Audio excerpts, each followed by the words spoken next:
Buenos días a todos. Antes de empezar, quisiera agradecer la invitación a la Fundación de los Amigos del Prado. Agradecer también a María Pilar Carderera por la cálida presentación, la amabilidad de Susana Maravall y Alberto Pancorbo por haberme invitado también. Y, cómo no, agradecerles a ustedes por su tiempo, por su atención y por su asistencia en el día de hoy. Asistencia que, por cierto, es desbordante porque está el auditorio lleno. Así que para mí va a ser una doble presión, pero asimismo también una doble motivación, porque es siempre gratificante saber que les interesa tantísimo Botticelli. Sé que entre las primeras palabras por parte de los conferenciantes suele ser habitual decir, pues, por educación, por cordialidad, que es un honor estar en este auditorio, hablar desde este atril. Pero lo cierto es que para mí estas palabras son sinceras por varios motivos. Porque, primero, no hace tantos años yo estuve ahí sentado, donde están ustedes. Corría el año 2014, recuerdo que en motivo de aquellos cursos que se celebraban en otoño y luego primavera, aquellos monográficos de la historia de la belleza, de Fidias a Picasso. Y recuerdo escuchar con gran atención y gran interés las conferencias. Y segundo, porque bueno, se me brinda hoy, en los siguientes minutos, de hablarles de un ciclo pictórico al que he dedicado casi 6 años de estudio y por el que siento un profundo aprecio y amor, ¿por qué no decirlo? Este sentimiento, el amor, así como también el desamor, serán precisamente las claves con las que empezaremos a analizar la historia de Anastasio de Leonesti, que se representa en las pinturas de Sandro Botticelli. Seguramente muchos de ustedes habrán leído el Decamerón, un hito de la literatura italiana, escrito por Giovanni Boccaccio a mediados del siglo XIV, en plena pandemia de peste negra. Se trata, sin lugar a dudas, de una obra fascinante, compuesta a su vez por 10 libros que justifican el prefijo deca, 10, emera, días, 10 días, 10 jornadas, cada una de las cuales está relatada por una voz o un personaje distinto. Uno de los temas principales del Decamerón, por no decir el más importante, es, como les digo, el amor. El amor descrito en todas sus facetas, matices y efectos sobre una sociedad tardomedieval caracterizada por su ironía, por su gran sentido del humor, por la perspicacia, el engaño, la fidelidad, el adulterio, la devoción y el escepticismo, la fortuna, la tragedia, entre otros. Aspectos, son contrapuestos, que se presentan además de manera exagerada, casi caricaturesca, yo diría, para crear así un simbiótico juego de contrastes en cada uno de los relatos. Y fue dentro de este antitético marco conceptual en el que Boccaccio incluyó la historia de Anastasio de Leonesti como la 8ª novela de la 5ª jornada del Decamerón, que, como ven, estaba explicada a través del personaje femenino de Fiammetta y dedicada a las cosas felices que, tras lances infortunados, acontecieron a algunos amantes. Bueno, a través de estas sucintas palabras al principio de cada libro, principio de cada jornada, el lector puede hacerse una idea de, bueno, hacia qué dirección irán más o menos los 10 relatos descritos a continuación. Pero déjenme decirles que son tantos los repentinos e impredecibles giros narrativos que se sabe cómo empiezan las historias, pero no cómo acaban. Boccaccio siempre acaba sorprendiendo, siempre esconde un as en la manga y da un giro de tuerca a sus novelas, aunque se inspiren ya y sean conocidas porque son leyendas o cuentos populares ya conocidos, como digo. Este factor sorpresa y sobre todo esta disyuntiva o polaridad entre el amor y el desamor son ingredientes que hallamos en altas dosis en la historia de Anastasio de Leonesti que ocupa hoy nuestra atención. Una historia que para nada fue inventada por el Certaldés, sino que en realidad fue una versión resultante de la fusión de distintas fábulas indoeuropeas descritas décadas y siglos antes por autores como los que ven en pantalla. Vincent Bouvet, Andreas Capellanus, Jacopo Passavanti e incluso cabe destacar que contiene también algunos tintes dantescos extraídos de la Divina Comedia, así como interesantes guiños también al folclore germánico y escandinavo. Dicho esto, veamos pues, con la ayuda de algunas ilustraciones manuscritas tardomedievales que les iré mostrando, de qué trata la historia de Anastasio de Leonesti.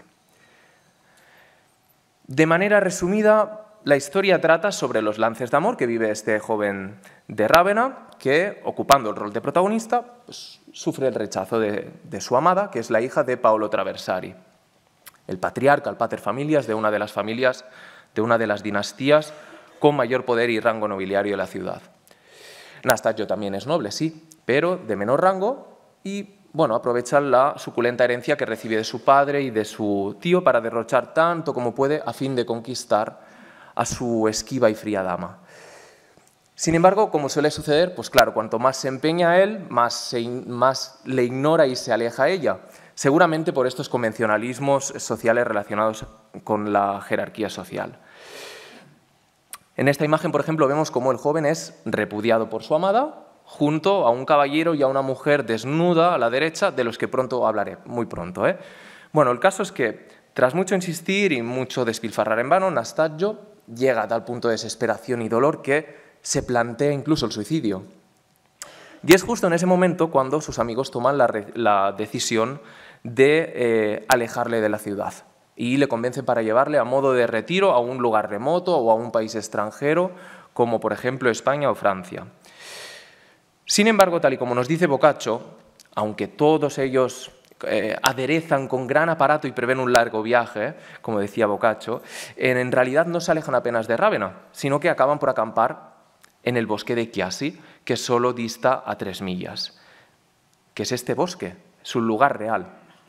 Es un lugar próximo a la desembocadura del torrente Bébano, que fue elegido por Boccaccio porque años antes Dante ya lo había mencionado en su Divina Comedia como una misteriosa selva de ramaje tembloroso. Por lo tanto, no estamos ante uno de esos locus amoenus placenteros y bucólicos habituales en la literatura tardomedieval. Es todo lo contrario, es un lugar agreste, indómito, que como veremos en la historia de Nastasio de Leonesti, en ciertos momentos se torna hostil y peligroso, deviene precisamente lo contrario, un locus horridus. Bueno, tras varios días de acampada y de jolgorio, fue precisamente en una mañana de primeros de mayo, hora y día, por cierto, muy asociados al despertar de la primavera y, por ende, a las apariciones sobrenaturales, cuando Nastasio de Leonesti salió a pasear y a meditar por el pinar. Y, abstrayéndose en sus pensamientos y perdiendo por completo la noción del tiempo, el joven acabó adentrándose, sin saberlo, en la profundidad del bosque. Y en medio de la maleza le pareció oír gritos y llantos de una mujer que cada vez se escuchaba más fuerte y parecían aproximarse hacia él. En efecto, pronto su mirada advirtió a una bellísima muchacha desnuda que, magullada por las zarzas y los matorrales, lloraba y pedía ayuda a gritos mientras corría y era perseguida por 2 fieros mastines y un caballero montado sobre un corcel negro. El jinete, moreno y de muy airado rostro, como nos dice Boccaccio, amenazaba a la joven con ofensivas palabras y preparaba ya, con estoque en mano, el ataque mortífero. En respuesta a esta escena, y claro, como instinto de protección o compasión hacia la mujer indefensa, lo primero que hizo Nastasio fue agarrar la primera rama que halló en el suelo para intentar defenderla y evitar el crimen. No obstante, cuando el caballero advirtió aún desde lejos esta intromisión, gritó el nombre de Nastasio, sabía el nombre de Nastasio extrañamente, y le dijo: «No intervengas y déjanos hacer». Al cabo de unos instantes, bueno, los perros consiguieron detener a la joven mordiendo con fuerza sus caderas y el caballero se apeó del corcel para hablar cara a cara con Nastasio, confuso que estaba, y contarle varias cosas sorprendentes. En primer lugar, Guido, este caballero, le hizo una presentación en forma de alter ego espectral y es que le informó de su nombre, que era Guido degli Anastagi, ¿de acuerdo? Vean aquí la consonancia, además, entre apellidos, porque es bastante curioso. Nastasio, Anastagi, ya hay algo que empieza a ser sospechoso. Le dijo también que antaño él también vivió en su misma tierra, que incluso llegó a conocerle cuando él era pequeño y que él también había sufrido la misma situación sentimental hasta acabar suicidándose por la muchacha que ahora ve correr desnuda. Por lo tanto, le reveló que ambos eran en realidad apariciones fantasmagóricas y que fueron condenados a penas infernales por pecados y faltas cometidos en vida, él por haberse suicidado y ella por haberse alegrado de ello. En segundo lugar, también le dijo una cosa interesante Guido, y es que le explicó el cometido de su presencia en el bosque de Chiasi, ya que este trasunto de caza infernal formaba parte del proceso expiatorio que les había impuesto la justicia divina. De hecho, el caballero le especificó un concepto crucial, que creo que además a menudo ha sido malinterpretado, como es la durabilidad del castigo, de la punición, matizando que ambos debían protagonizar todo ese espectáculo infernal durante tantos años como veces en vida ella se comportó mal con él.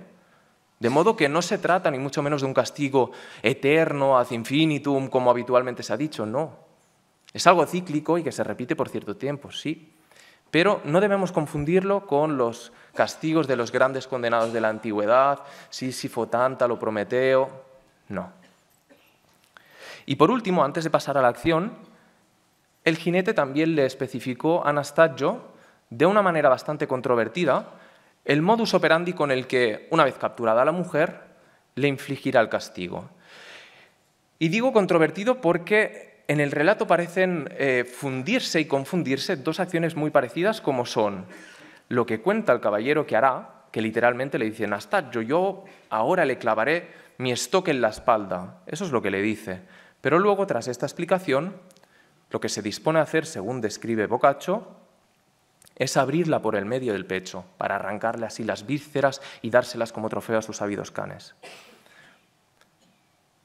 Esta duplicidad narrativa estuvo bien contemplada en las ediciones del Decamerón, como esta que ven en pantalla, por ejemplo, que se encuentra en la Biblioteca Medicea Laurenziana de Florencia y que pudo haber leído Botticelli probablemente.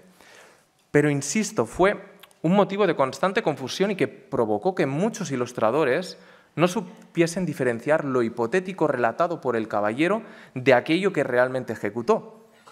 En consecuencia, nos encontramos que las pocas miniaturas que ilustran este momento, porque realmente son pocas, lo hacen además de un modo bastante ambiguo, algunas veces representando pues, a Guido atacando por el pecho, así como otras por la espalda. Sea como fuere, y continuando con la historia, ¿qué sucedió luego? Pues que tras el macabro asesinato en medio del bosque, Anastasio quedó estupefacto, claro, y sin que pasase demasiado tiempo, presenció cómo aquella misma dama, que había sido brutalmente destripada, de repente resucitaba, se volvía a levantar y empezaba de nuevo a correr para reiniciar la caza infernal y desvanecerse en el pinar. Una aparición providencial relatada en forma de visión y no como sueño, como suele ser habitual en el Decamerón también, que además sirvió de estímulo para que Anastasio urdiese poco después una maquiavélica estratagema. Y es que, como último favor, le pidió a sus amigos que reuniesen en aquel preciso lugar a la familia Traversari y a sus parientes para invitarles a un banquete el viernes de la semana siguiente. No fue fácil convencerles, según dice Boccaccio, pero bueno, al final salió a pedir de boca y, como era de esperar, al final del festín apareció el grupo infernal, claro, esta vez causando estupor entre todos los asistentes. Sobresaltados, todos ellos fueron testigos de la matanza y conocedores de las advertencias del fantasmagórico Guido degli Anastagi. Algunos de los asistentes incluso lo recordaron porque se supone que había muerto no hacía tantas décadas. Pero la reacción general fue de pasmo y de miedo, especialmente las mujeres que lloraban aterrorizadas. La más afectada, y que más se dio por aludida, fue la amada de Anastasio, que, como se indica literalmente, tanto miedo le sobrevino que, para no incurrir en lo mismo, aquella misma tarde mudó su odio en amor. Y luego mandó a una criada a la tienda de Anastasio para comunicarle que no solo habían cambiado sus sentimientos, sino que estaba dispuesta a complacerlo en todo. A lo que Anastasio, para no caer en pecados y solo se aprovechaba sexualmente de ella, y como dice Boccaccio, respetando su honor de dama, nótese aquí mi sarcasmo porque es que, bueno, en nuestros días es inconcebible esto, pero estamos hablando de una sociedad trecentista, patriarcal. Bueno, pues Anastasio, ¿qué hizo? Decidió tomarla por mujer y casar con ella al domingo siguiente. Unas nupcias que nunca fueron representadas en las ilustraciones miniadas tardomedievales porque Boccaccio se limitó a mencionarlas de pasada, de manera apresurada y sin detalles. con un claro valor catártico para dar cierre al relato junto a una apreciación social más machista, si cabe aún, que dice: «Y no solo el temor de la dama fue fautor de aquel bien, sino que todas las mujeres altivas se tornaron medrosas y en lo sucesivo, mucho más que antes, se plegaron al placer de los hombres». Como ven, aunque la moral o exemplum de la historia es, grosso modo, sí, la tenacidad y la superación de las adversidades inherentes al amor, en realidad este es solo un final feliz para el sector masculino. Reflejo, por ende, como les he dicho, de una sociedad trecentista italiana marcadamente patriarcal. Y tanto es así que en la fábula, y en el Decamerón en general también, los líderes y los grandes vencedores son siempre los hombres, mientras que las mujeres apenas tienen voz o ni siquiera nombre. De hecho, recordemos que la misma amada de Anastasio nunca es identificada con claridad, solo se nos dice que es una hija de Paolo Traversari. ¿Quién sabe cuál? Es decir, Boccaccio elige expresamente su nombre para así resaltar su voluntad universal y ejemplificante del relato hacia todas las mujeres. Es decir, es una desconocida, pero puede ser todas al mismo tiempo.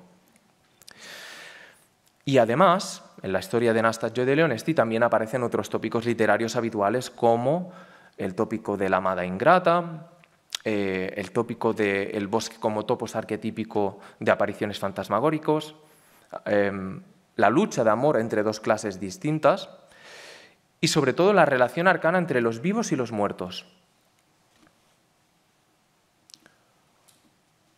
Unos muertos que, aunque hacen clara alusión a los mitos nórdicos de la caza infernal plagada de hordas de caballeros procedentes del infierno, no presagian aquí, en esta historia, mal augurio, sino justo lo contrario. Se manifiestan como entes que buscan su propia redención, que incluso ayudan, auxilian y favorecen a los vivos. De hecho, es gracias a ellos que Anastasio instrumentaliza, por así decirlo, el suceso paranormal para revertir su propia situación sentimental y salirse con la suya, claro, a través de la coacción y el chantaje emocional también. Pero, bueno, en definitiva, la historia es una excelente simbiosis literaria con múltiples lecturas, claro, y en la que cristalizan importantes aspectos culturales, religiosos y antropológicos de la época de Boccaccio, como por ejemplo pues la persistencia, el castigo, el pecado, la violencia, el engaño, la sumisión, tantísimos otros.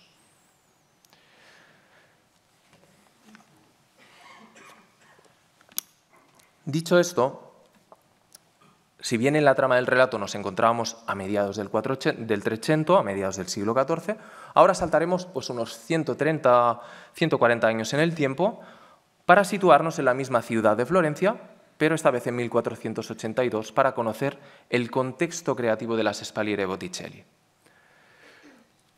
Un momento histórico que, como sabrán, estuvo marcado por las constantes competencias comerciales, por las conjuras entre familias y por las luchas de poder que se disputaba toda aquella constelación de ciudades-estado que rivalizaban entre ellas y configuraban asimismo la península itálica. En medio de este frenético caldo de cultivo, los florentinos es cierto que consiguieron doblegar y superar en múltiples aspectos a sus rivales vecinos para dar inicio así pues, a una coyuntura de prosperidad, cierto pacifismo, como se ha considerado muchas veces en la historiografía, y sobre todo, como conocemos, de efervescencia artística, claro. Asimismo, la ciudad del Arno también resumaba a la sazón aquel fervor humanista, filosófico, intelectual difundido por los integrantes de la Academia Platónica, como Marsilio Ficino, Angelo Poliziano, Pico della Mirandola y muchos otros eruditos bizantinos que además buscaron refugio en la ciudad de Florencia tras la caída de Constantinopla. No cabía duda de que aquellas últimas décadas de siglo Florencia se había consolidado como una de las grandes potencias del ajedrez italiano y, por ende, todo lo florentino empezó a ser desmedidamente magnificado por los humanistas a través de los tratados y los panegíricos, como este que ven en pantalla, importantísima la Laudatio Florentinae Urbis, alimentando así una idea de superioridad y de que Florencia era la heredera del legado clásico. Florencia era ahora la nueva Roma, la nueva Atenas. Y si bien en el arte y la arquitectura, por ejemplo, esta preeminencia se hizo evidente a través de gestas técnicas como la culminación de la cúpula del Duomo, ¿verdad?, que, como dicen las fuentes, llenó de orgullo los corazones de los florentinos porque se había acabado algo que era histórico, se había recuperado además el modo di murare dei Romani. Pues bueno, ¿qué sucedió en literatura? Que se produjo una especie de revalorización de la lengua vernácula y se produjo como una especie de lavado de imagen, por así decirlo, de las tres coronas de la literatura italiana. Por ponerles un ejemplo, ustedes saben que Dante fue expulsado de Florencia y que desde mediados del Trecento pues, se granjeó la fama de, una fama ciertamente peyorativa también, de poeta exiliado, ¿verdad? Pues bueno, en cuestión de pocas décadas y gracias a las estrategias que promovieron estos eruditos, los políticos y la oligarquía florentina, Dante pasó a ser considerado ahora como el divino poeta. Le dieron un giro de tuerca y, bueno, era el más florentinos Dante. Se estamparon muchísimas ediciones, todas ellas repletas de comentarios elogiosos y xilografías.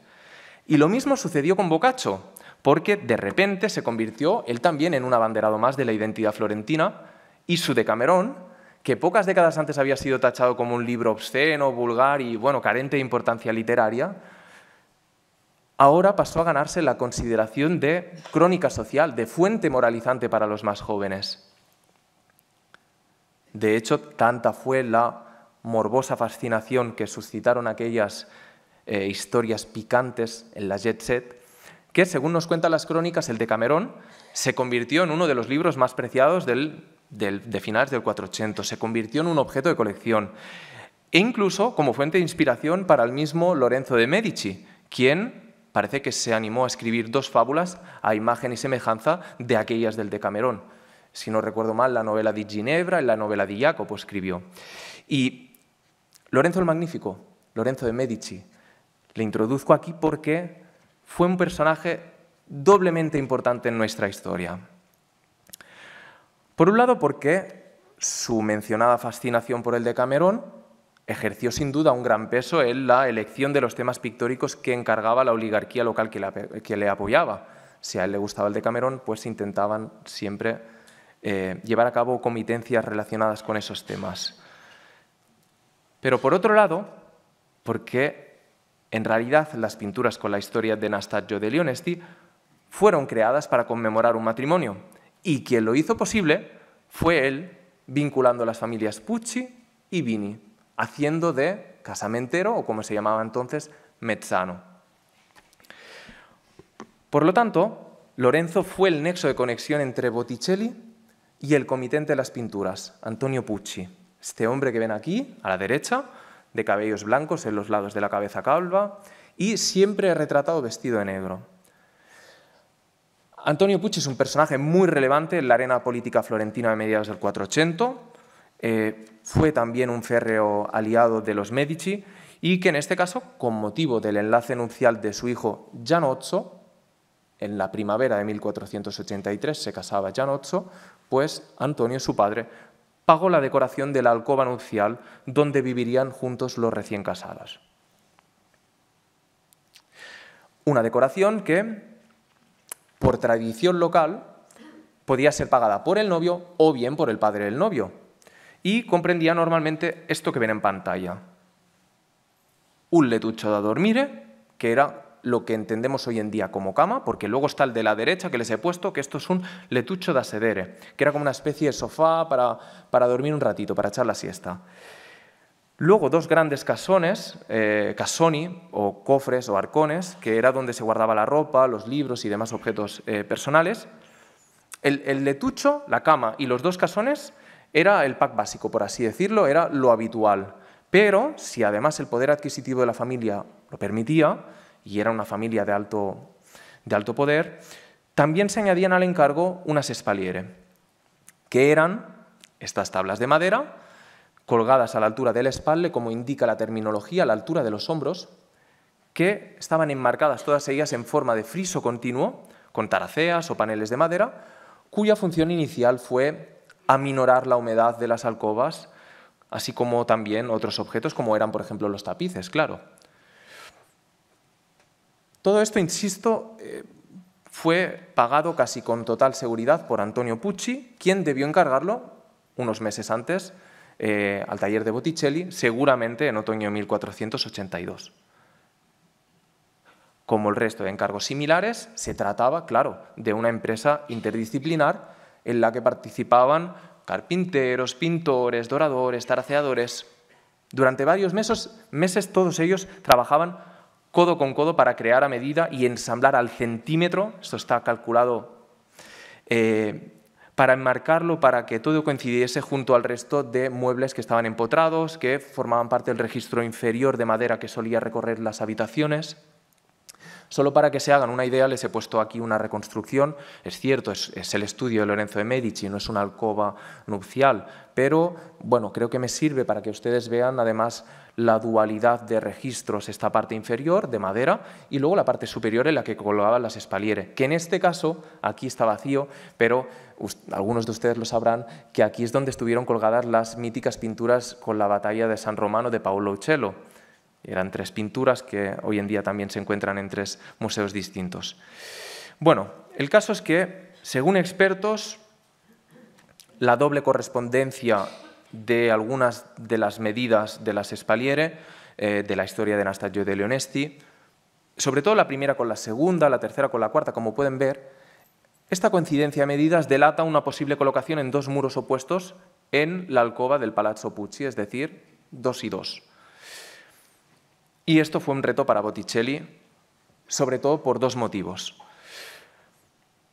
El primero, porque en ese preciso momento Botticelli se encontraba en el culmen de su fama, tras haber regresado de Roma, de haber pintado los muros perimetrales de la Capilla Sixtina, gozaba de una tremenda demanda artística que al mismo tiempo, claro, le obligaba también a dilatar y a posponer los tiempos de entrega de sus trabajos.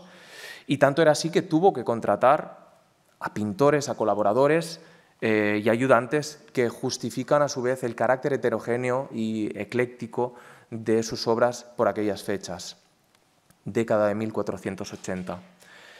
Y el segundo motivo por el que fue un reto esto es porque no olvidemos que la historia de Anastasio de Leonesti no contaba con apenas precedentes iconográficos, no existían apenas representaciones visuales previas, a excepción de las ilustraciones que les he mostrado, las miniadas estas tardomedievales, que son del ámbito franco-borgoñón además y de propiedad privada, es decir, dificilísimo que Botticelli pudiese tomarlas como inspiración. A excepción de estas, no existían representaciones de dicha fábula ni en pintura ni en escultura, nada. Por lo que en términos creativos Botticelli tuvo que exprimir su mente para poner imagen a un universo iconográfico casi desde cero. Un universo escenificado en 4 paneles que funcionaban de manera ilusoria, como decía León Battista Alberti, como finestre aperte, como ventanas abiertas por su colocación, como trampantojo, a través de las cuales estas ventanas los espectadores podían viajar con la mirada, con la mente, a lugares fantásticos, bucólicos, míticos. Así pues, ahora sí, veamos la primera espaliera en la que se representan varios momentos en el bosque de Chiasi. Para empezar, fijémonos bien cómo concibe Botticelli el lugar. Como ven, pues poco tiene de indómito, de selvático, de orgánico este pinar, sino es más bien todo lo contrario. Botticelli nos traslada a un escenario matematizado, lineal, casi artificioso. Es un bosque intelectualizado en el que además los rectilíneos árboles ritman y marcan los compases de las distintas acciones del relato a modo de fotogramas. De izquierda a derecha pueden ver, por ejemplo, un primer Anastasio que está acampando con sus compañeros, con sus amigos, las tiendas de campaña. ¿Lo ven? Luego tenemos un segundo Anastasio que está paseando, meditabundo y cabizbajo. Y por último, un tercer Anastasio que es aquel que está sorprendido por la aparición infernal y agarrando aquella rama del suelo. Este recurso de repetición de los grupos figurativos en distintos momentos fue muy habitual en el maestro florentino. Parece que pues lo empezó a practicar quizás en los mismos frescos de la Capilla Sixtina, un año antes, o incluso también en las ilustraciones de la Divina Comedia, que se llegan ahí a repetir incluso hasta 7 veces el grupo figurativo de Dante y Virgilio, ¿de acuerdo? Es cierto que esta fórmula era anticuada y era retardataria para la época, casi nadie la utilizaba, pero, bueno, a decir verdad, resultaba sumamente comprensible y eficaz para el espectador que entendía los distintos highlights, los distintos momentos clave de la historia en una misma composición. Pero es que, por si fuese poco, además Botticelli perfeccionó esta técnica, este método de tradición tardomedieval y lo sofisticó mediante el uso de sutiles barreras físicas como eran, por ejemplo, las columnas o los árboles, que ahora empezaban a funcionar ya como marcos espaciales entre secuencia y secuencia, marcaban el límite espacial. Este es un rasgo muy particular, es casi el sello indeleble de Botticelli y permite además conocer incluso el modo panorámico expansivo con el que concibe él las transcripciones pictóricas, ¿de acuerdo? En cuanto a los personajes, pues claro, aunque su temporalidad en la fuente literaria que nos mencionaba Boccaccio era el periodo trecentista, en la pintura visten atuendos claramente cuatrocentistas y típicos de la alta aristocracia italiana.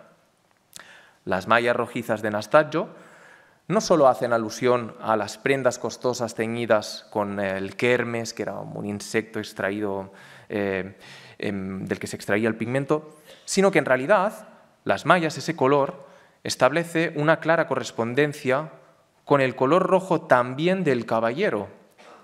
Esta es una coincidencia cromática entre las vestiduras de Nastagio y de Guido que no es para nada baladí, sino que denota un alto grado de conocimiento de la fuente literaria por parte de Botticelli y de su voluntad por hacer notorios los vínculos consonánticos y quizás genealógicos también, que antes hemos dicho, entre ambos personajes. Esta es una teoría de Gilles Ricketts, pero bueno, me sirve aquí para enfatizar precisamente este aspecto interpretativo que es crucial. Y permítanme que haga aquí un pequeño paréntesis. Esto es un aviso para navegantes, ¿de acuerdo? Porque de ahora en adelante me gustaría que observasen las obras de Botticelli, tanto estas de Spaliere como las que puedan ver en un futuro ustedes, desde esta perspectiva crítica, desde esta clave exegética a través de la cual debemos interpretar sus pinturas, no solo como meras transcripciones, sino más bien como demostraciones de sabiduría cargadas de inventiva personal. Esto es lo que debemos tener claro de Botticelli. Seré muy pesado, pero es que nos encontramos ante un artista sumamente instruido y elitista. Es un pintor que, a excepción de algunos encargos públicos y altares religiosos, trabajó sobre todo para la flor y nata florentina. Un hombre que, tal y como recrearon siglos más tarde los prerrafaelitas en esta ideal pintura, pero es preciosa, pues Botticelli se codeó con los más altos intelectuales de su época. Inmortalizó la belleza de las mujeres más hermosas de la ciudad. Estuvo bajo la protección y el privilegio de la dinastía local más poderosa, que eran los Medici. Y, en definitiva, trasladó al ámbito pictórico todos aquellos caprichos y fantasías mitológicas que fascinaban a un grupo social muy reducido, muy poderoso y cuya cosmovisión y bagaje cultural, filosófico, intelectual eran sumamente elevados. Fue por eso que no sin razón se granjeó el apelativo entre sus conciudadanos de Pictor Intellectualis. Sandro Botticelli fue equiparado en muchas fuentes con el mismísimo los pintores griegos Zeuxis, Apeles, porque él era consciente del cambio que se estaba produciendo en las artes liberales y el trivium y el quadrivium, de la transformación que se estaba produciendo del mero artesano al artista creativo, aquel genio demiurgo del que nos habla luego Rudolf Whitcover en Nacidos bajo el signo de Saturno, porque Botticelli fue consciente de su valía, se atrevió a mirar al espectador de frente en este supuesto autorretrato para demostrarle así en un ejercicio casi de arrogancia, de presunción, de orgullo, cuánta era su erudición, a través de la representación, la inclusión en sus pinturas de metáforas explícitas, implícitas, simbólicas, esos elementos escondidos. Por lo tanto, y volviendo ahora a la primera pintura, ante la presencia de todos aquellos elementos disonantes o divergentes que podamos detectar con respecto a la fuente literaria, automáticamente deberemos aplicar estos criterios interpretativos y exegéticos. En segunda lectura, tenemos que ver siempre una segunda clave simbólica, alegórica, platónica, en estos elementos que no tengan nada que ver con lo que se relata en la fuente literaria, porque en aquel momento el pintor los incluyó precisamente porque eran perfectamente leíbles e inteligibles por sus instruidos receptores. Nada está pintado al azar en las obras de Botticelli, créame, nada. Licencias iconográficas, transgresiones con doble interpretación, como las que se producen, por ejemplo, en el repertorio animal, la más evidente de las cuales es, sin duda, el cromatismo del caballo.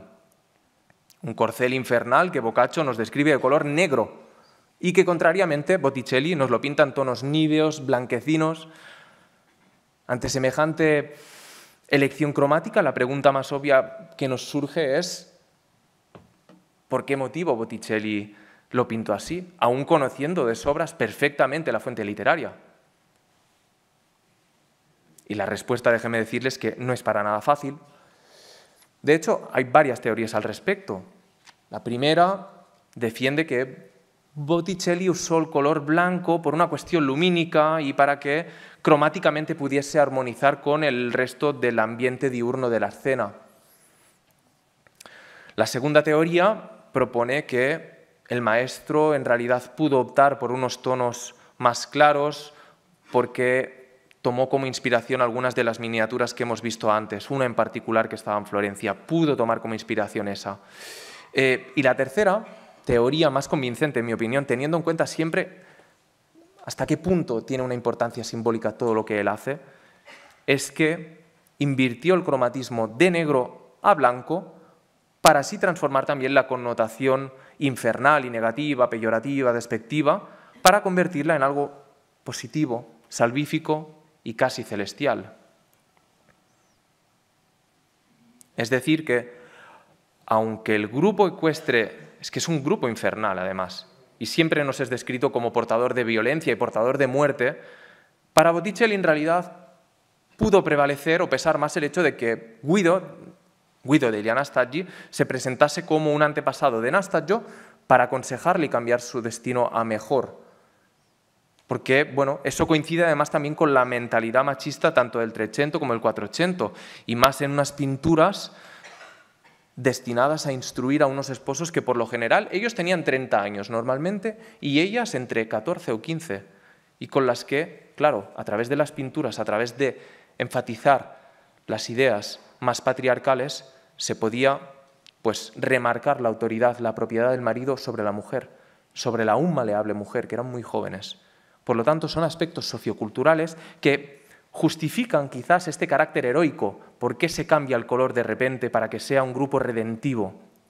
Es un enfoque, pues como les digo, puramente masculino, pero en función de los convencionalismos de la época, y que además Gilles Ricketts de nuevo y Carlo Montresor propusieron que podía recordar incluso a fórmulas iconográficas de otros jinetes triunfantes, como por ejemplo San Jorge, un caballero que supuestamente como Guido combatiría un mal, una amenaza, una tentación, para luego, tras derrotarle, proporcionar dicha y bienestar. Insisto, todo en las obras de Botticelli está elegido al milímetro. Todo está meditado a conciencia, sin margen para el descuido o la casualidad. Y lo mismo sucede con otros animalejos, como las liebrecillas escondidas entre la maleza, cuya presencia podría parecer a priori marginal, decorativa, meramente referencial, para que sepamos que estamos en un bosque, ¿verdad? Pues no. En realidad, teniendo en cuenta la naturaleza nupcial de las pinturas, las liebres se presentan aquí como un símbolo de la fertilidad. Y el último de los animales a analizar en esta primera pintura, también disonante porque es que en ningún momento es mencionado por Boccaccio, es el cordero que aparece justo en el centro de la composición. Ni más ni menos que un cordero, en una sociedad sincrética, de alto conocimiento del mundo pagano, del mundo cristiano, además también acentuado por las prédicas del fraile Savonarola. ¿Se imaginan ustedes qué puede representar, qué puede querer transmitir Botticelli representando un único cordero cerca de la víctima?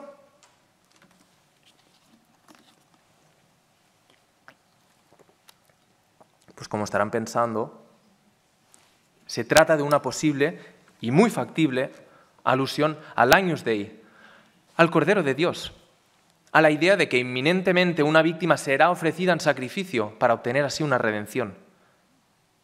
Tal y como me sugirió, esto me lo sugirió mi director de tesis, Joan Molina, a quien le agradezco la idea que luego desarrollé en mi tesis, tanto el cordero como la muchacha son equivalentes en cuanto a objeto de punición, de mortificación, mediante el cual se pueden expiar unos pecados. Como van viendo, Botticelli no se extralimitó a la mera transcripción pictórica del relato stricto sensu, sino que la enriqueció añadiendo, diseminando por toda la composición pequeñas alusiones iconográficas en clave simbólica o en este caso clave cristológica, a fin de enfatizar determinados aspectos del mensaje principal de la pintura. Vamos a la segunda tabla, que también parte de una composición centrípeta, es decir, que tiende a focalizar la atención en el centro. Esta es sin duda la más impactante en cuanto a violencia, brutalidad del contenido iconográfico. Y en el centro se enmarca el momento cumbre en el que el caballero ya ha aplacado a la muchacha y se dispone a arrancarle las vísceras. El mismo entorno natural parece auspiciar también la catástrofe, ya que a menudo se ha considerado que la forma esta que ven de zigzag o de rayo que dibujan las copas de los árboles es una reiteración visual del desgarramiento que tiene lugar bajo los pinos. Incluso desde mi punto de vista podría parecer incluso como el movimiento escenográfico de un telón teatral, ¿verdad?, cuando se abre y revela la escena decisiva, en este caso la escena del crimen. Analizando el primer plano, si se fijan, la disposición de la muchacha es prona. Está tumbada boca abajo mientras el caballero le extirpa por la espalda y no por el pecho. ¿Recuerdan que antes les he explicado la diferencia entre lo que Guido decía que iba a hacer y lo que al final hacía? Entonces, ¿qué pasa aquí?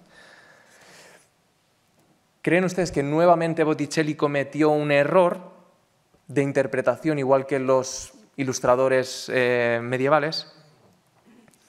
Y la respuesta es rotundamente no, porque es que Botticelli en realidad puede incluso que se aprovechase audazmente de esa habitual confusión entre acciones para disponer a los personajes según su conveniencia interpretativa y del mensaje a transmitir, que es un mensaje que nos habla de castigo, de tortura, de muerte, pero también nos está hablando de las pulsiones más carnales y de los deseos insatisfechos de los personajes, del amor a la muerte, del eros al thanatos, como diría Sigmund Freud.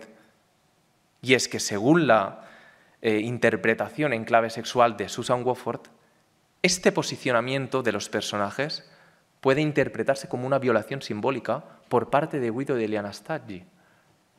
Mediante el uso de la violencia, el caballero somete a la muchacha para después penetrar sus tiernas carnes con su estoque, que es el símbolo fálico por antonomasia. Por lo tanto, es evidente que el maestro no quiso representar aquí un desnudo bello, erótico, venusiano, sino una desnudez forzada, incómoda, una desnudez púdica y cubierta también, como la primera pintura, por un decoroso pañuelo traslúcido que le vela los senos y una rama también de pino que le cubre las nalgas. Una representación simbólica, polémica, de tremenda carga estética, por su carácter explícito y que además, en mi opinión, supone una de las primeras representaciones, si no la primera que me consta en época cuatrocentista, que hace alusión, que remite precisamente a la postura sexual llamada retrorsum en latín, o la postura de las yeguas, que esta era, bueno, una de las posturas sexuales más reprochadas por los teólogos, por los doctores de los siglos XIV y XV, y que además era considerada como, bueno, la más alta de las depravaciones, de las desviaciones a la hora de practicar el coito. De modo que es cierto que esta lectura en clave sexual al principio puede parecer descabellada, yo mismo también lo pensé al principio, pero claro, cuando uno ahonda en la relación simbólica de los personajes, se da cuenta que parece cobrar cierto sentido. Detrás de esta escena también ven ambos personajes representados nuevamente y repitiendo esta persecución cíclica con la habitual dirección de izquierda a derecha. Tan punto ella es destruida, luego se regenera, se levanta para volver a huir y reiniciar la caza. Esto es un ritornello, es un constante revivir. Y precisamente, hablando de la idea de resurrección, desde mi punto de vista vuelve a ser evocada en el último extremo, en el extremo izquierdo, perdón, de la representación, mediante la representación de estos cervatillos bebiendo agua. Es una fórmula iconográfica que, aunque podría encajar también nuevamente con el ambiente bucólico de la escena, sigue siendo una aportación libre de Botticelli, pictor intellectualis, uno que sabe de lo que pinta, y cuyo significado simbólico es demasiado notorio, a mi entender, demasiado conocido popularmente, diría, para pensar que es algo solo marginal o solo decorativo. Y me estoy refiriendo al topos de la vida, el topos de la fuente de la vida. Está mencionado en Salmos, fue difundido también durante el periodo del cristianismo primitivo y luego medieval, para aludir a la inmortalidad y a la resurrección. Esta es una fuente que se representaba en medio de un entorno silvestre y en la que se congregaban multitud de especies animales, en su mayoría aviares, palomas, faisanes, pavos reales, pero también cérvidos. Si bien es cierto que las producciones romanas y bizantinas representaban esta fuente como una estructura pétrea dotada de varios niveles o pisos o recipientes, más tarde los tapices nórdicos también ofrecieron variantes en las que la fuente se sustituía por una especie de arroyo o bien aparecía como si fuese creada de manera espontánea y orgánica en medio de la naturaleza. Otro aspecto no menos curioso de este sector izquierdo es precisamente la vista urbana que se vislumbra en el fondo del montículo. Es una representación que en teoría representa Rávena, ¿verdad? La ciudad donde acontece todo, pero que resulta errónea. Porque, claro, quien de ustedes conozca, haya estado en dicha ciudad, sabe perfectamente que su topografía es completamente llana y que sus edificios no son precisamente góticos ni con semejantes pináculos o cubiertas de pizarra. Lo que sucede en este caso, yo diría que no es un error del todo consciente por parte de Botticelli, y no es que lo defienda, que en cierto modo también, pero diríamos que es una confusión causada por el desconocimiento del territorio.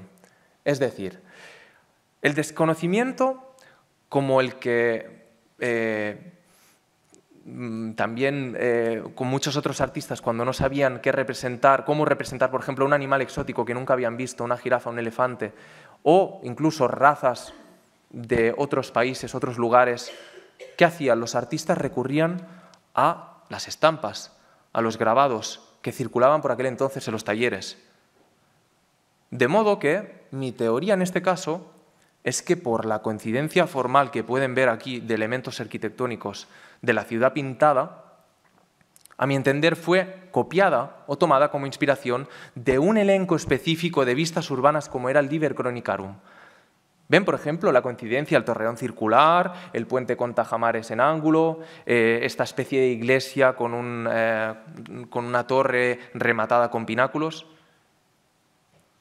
Coincide a la perfección. Y el caso es que esta crónica universal tuvo un tremendo éxito, toda ella repleta de xilografías, pero claro, con el paso del tiempo, la gente, a medida que iba viajando, conociendo el mundo más allá de los libros, la gente se fue dando cuenta de que el rigor de las vistas urbanas era ciertamente, se podía poner en tela de juicio y que no eran tan veraces como parecían las representaciones arquitectónicas.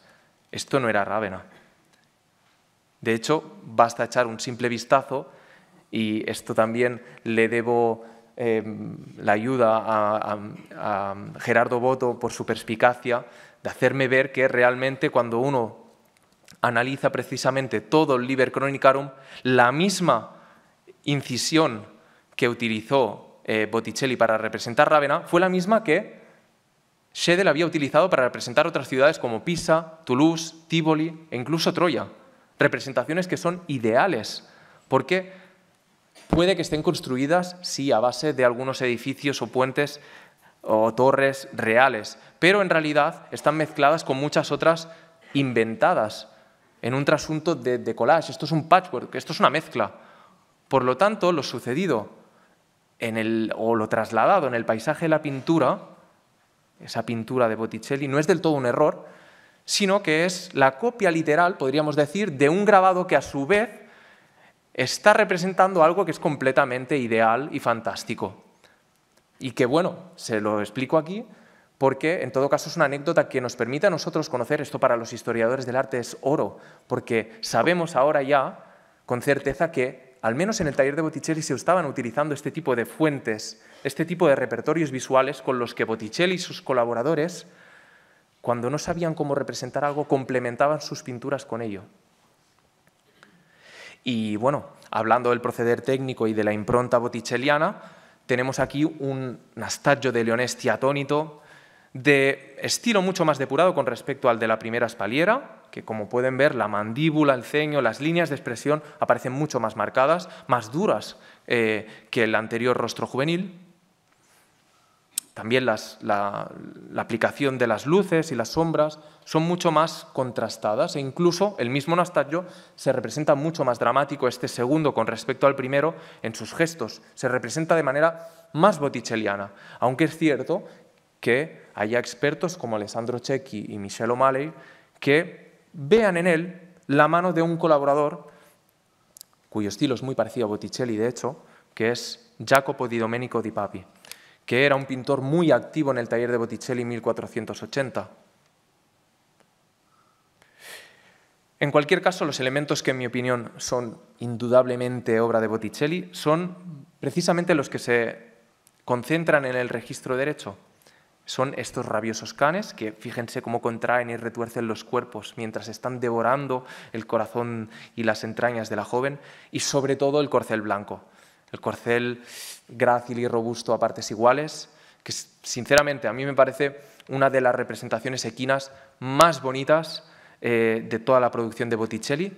Y lo mejor de todo es que, junto a Miguel Falomir y Ana González Mozo, a quienes desde aquí también agradezco la ayuda prestada, pudimos estudiar de cerca las reflectografías infrarrojas de esta pintura y pudimos analizar el dibujo subyacente y advertir, descubrir cómo claramente este caballo había sido pintado a la prima, es decir, sin ningún error, con esta pincelada segura, fluida. Esto es digno del pincel experimentado del maestro.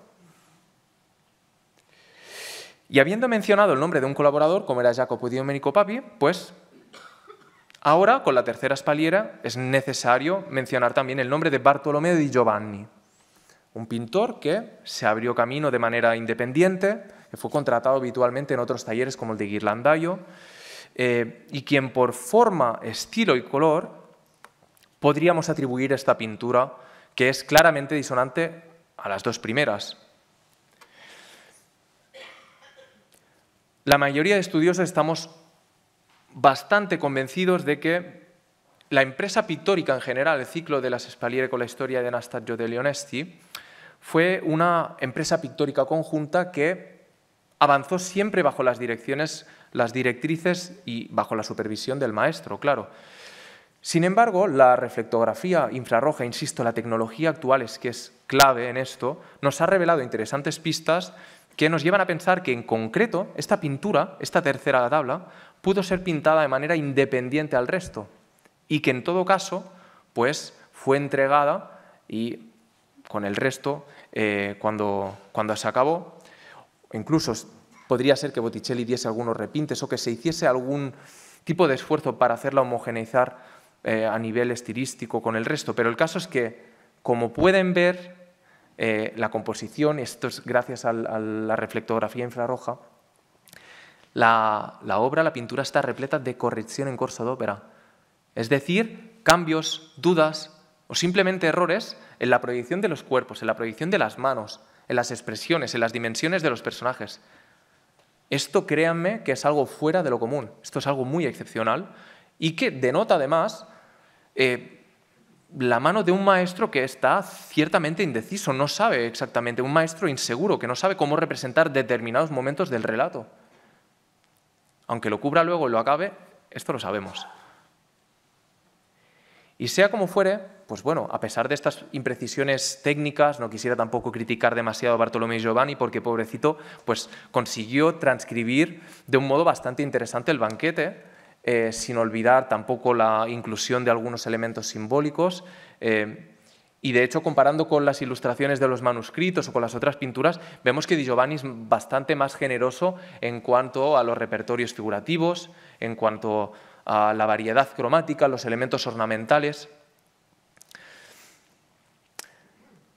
Analizando, por ejemplo, los comensales, vemos cómo no todos ellos visten igual, ni tienen la misma categoría social, ni la misma edad, sino que las damiselas, por ejemplo, se distinguen de las criadas por la riqueza material de sus vestidos y sus joyas, así como también de sus peinados.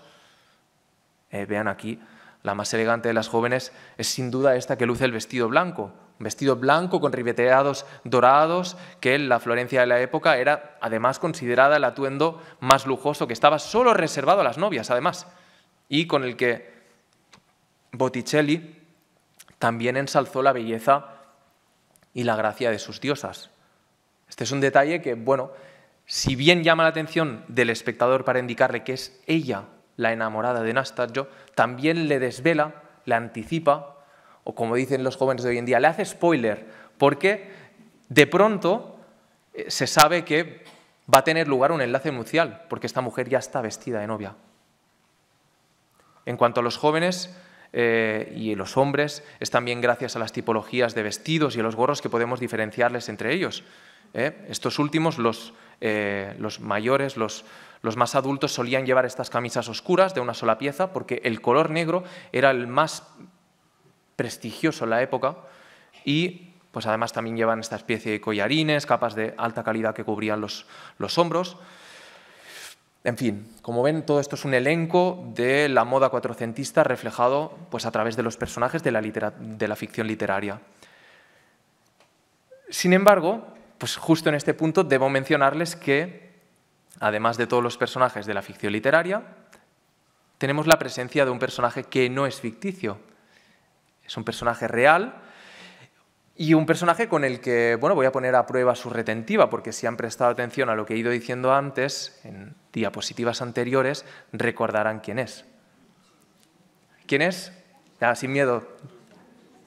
Es Antonio Pucci. Es Antonio Pucci, es el comitente de las 4 pinturas. Es el padre del esposo de Gianozzo Pucci, es el íntimo amigo y aliado de Lorenzo de Medici. Es un individuo cuya presencia aquí no solo es anacrónica, porque claro, está dentro de una trama trecentista, él está dentro de una historia trecentista, pero es que además transgrede los convencionalismos de la representación arquetípica del comitente. Para nada él elige ser representado de manera marginal o en un lado de la composición, sino que directamente se sienta delante del protagonista, como si hubiese estado ahí comiendo con él tranquilamente. Incluso cuando aparece el grupo infernal, él alza las manos para tratar de calmar a la multitud.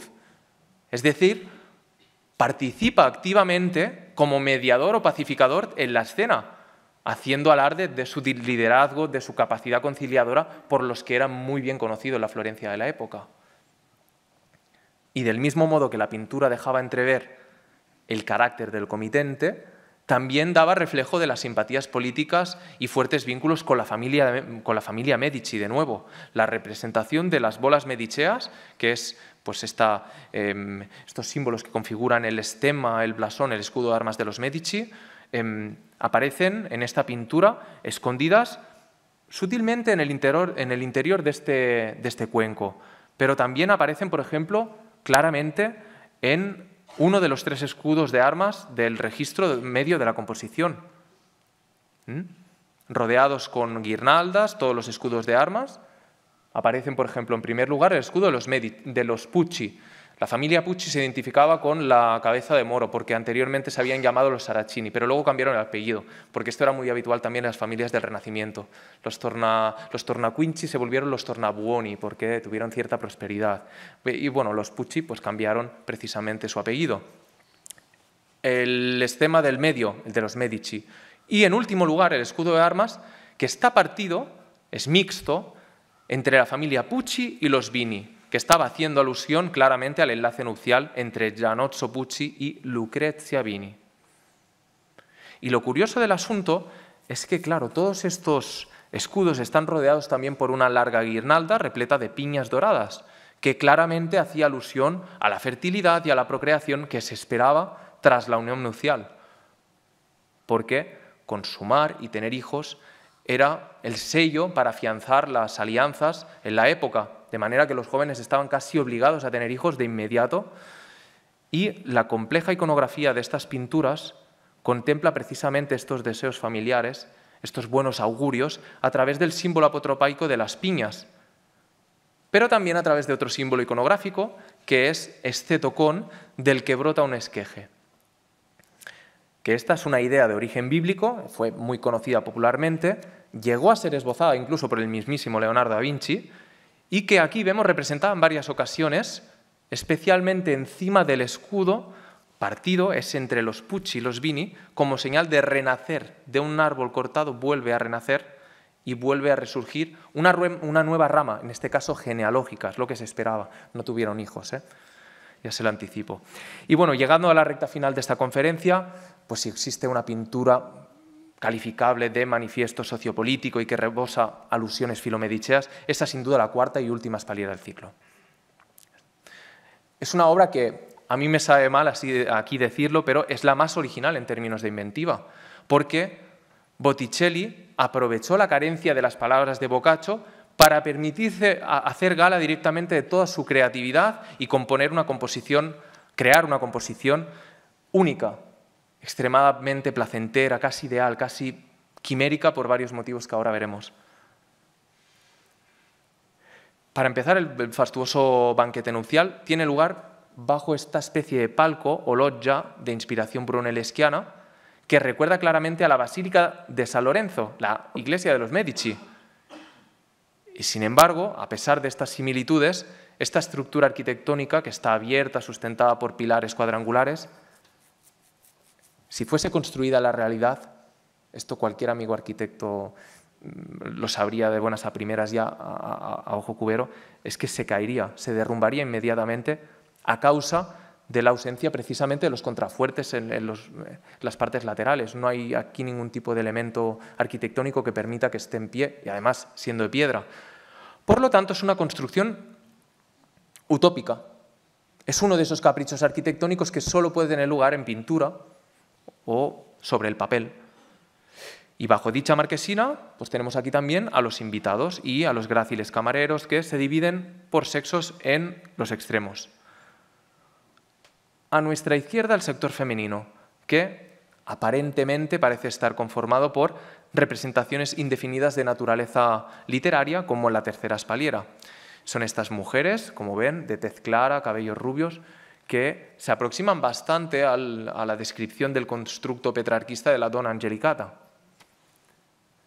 Pero digo aparentemente porque en realidad la historiadora Patricia Lee Rabin identificó con gran acierto la identidad de alguna de estas mujeres. Algunas de ellas personalidades reales, como por ejemplo Sibila Sassetti, que era la cuñada de Lucrecia Vinis. Esta mujer vestida de color verde es una personalidad real. Pero también vemos esta mujer con un sombrero negro que nos mira fijamente, ¿verdad?, que levanta ese cuenco en señal de invitarnos al banquete. Y esta es una figura alegórica, una figura habitual en la pintura toscana del Trecento, que funcionaba como recurso figurativo para llamar la atención del espectador, para adentrarlo en la trama pictórica. Y lo mismo sucede con el sector derecho de los hombres, el cual, más que representar a los personajes del relato, propone aquí toda una galería de uomini illustri de la Florencia del momento, desde reputados humanistas de la Academia Platónica como Cristoforo Landino, Marsilio Ficino, entre los primeros puestos, hasta nuevamente, ¿quién? Otra vez Antonio Pucci. E incluso, y esto es muy particular, el retrato de Giuliano de Medici, que era el hermano de Lorenzo de Medici.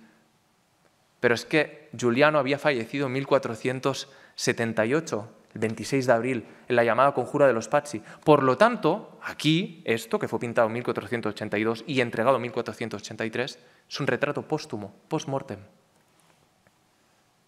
De nuevo, ¿lo ven? Se entremezclan múltiples temporalidades y dimensiones en las pinturas. El pasado con el presente, los muertos con los vivos, los personajes literarios o ideales de la trama del Decamerón con los reales. Y todos ellos son aquí glorificados en esta especie de panteón, de hall de fama, rodeado además de símbolos del poder material, esta credenza, que es un aparador fastuoso, como ven, la vajillería, la argentería, todo ello. Referencias también alusivas a la virtud, como es el arco de triunfo en el fondo, Y, cómo no, las habituales alusiones con las que mostrar agradecimiento a Lorenzo, como es, en este caso, otra, más emblemática y más críptica, que es el anillo con la punta de diamante. Esta era una representación con la que se hacía representar Lorenzo en las empresas que había participado de una manera, como digo, críptica en cierto modo, y con la que se remarca aquí, en el centro de la composición, su rol como mezzano, como mediador del enlace matrimonial. Y además se permite acompañarlo en los tres pilares frontales con unos laureles que hacían alusión además a su mismo nombre en latín mediante la consonancia onomatopeica, Laurus Laurentius.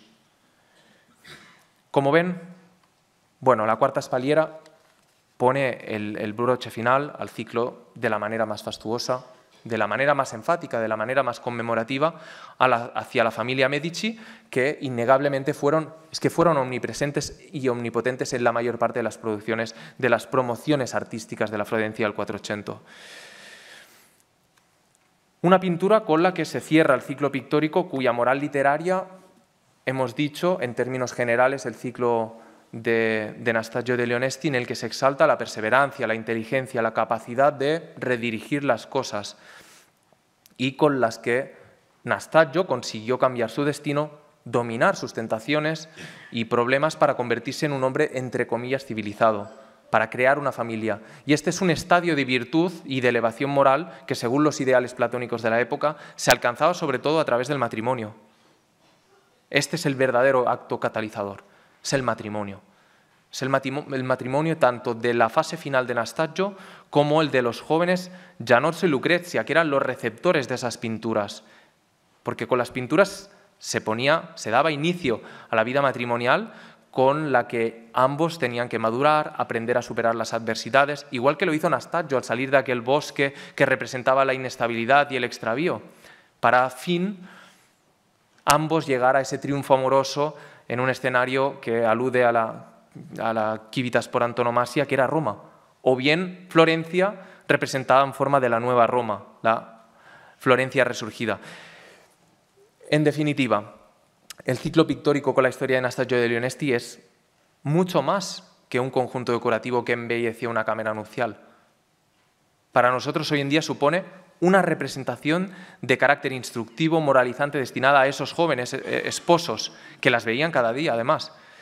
Un valioso testimonio de las inquietudes y ambiciones políticas de la familia Pucci con respecto a los Medici. Y sobre todo, no lo olvidemos, por favor, una declaración de las intenciones de Sandro Botticelli como ese pictor intellectualis capaz de crear un universo iconográfico ex novo.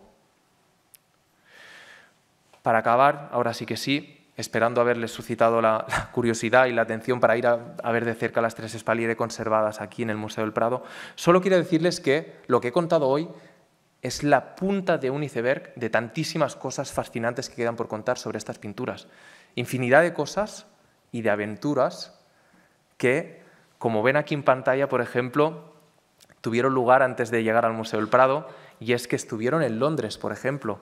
Y en la imagen que ven en pantalla es cuando fueron adquiridas y trasladadas en una casa de un rico en Londres, en plena época victoriana, finales del 1868, pero esta fotografía es del 92, y aquí incluso las pinturas fueron censuradas, porque, bueno, esta es una historia también.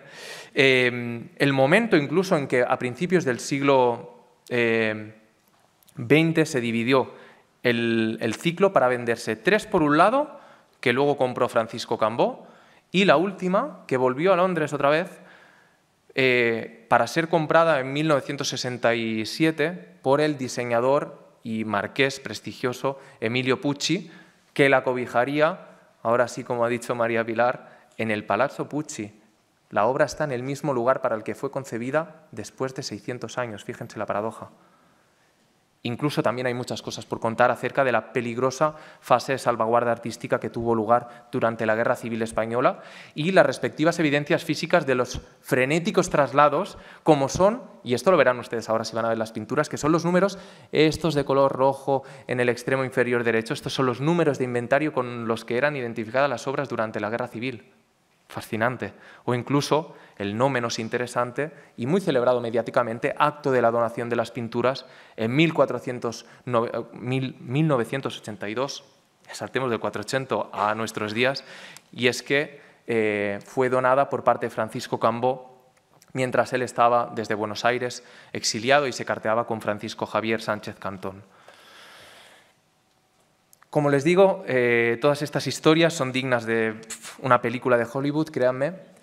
Darían para otra u otras conferencias, eso seguro, pero bueno, dejando todos esos temas en el aire y muchos temas por contar, y antes de que vayan corriendo ahora a la sala 56B para sumergirse en el misterioso, pero recuerden, peligroso bosque de Chiasi, solo me queda agradecerles una vez más su atención y, como decía Boccaccio, desearles una feliz y jubilosa jornada. Muchísimas gracias.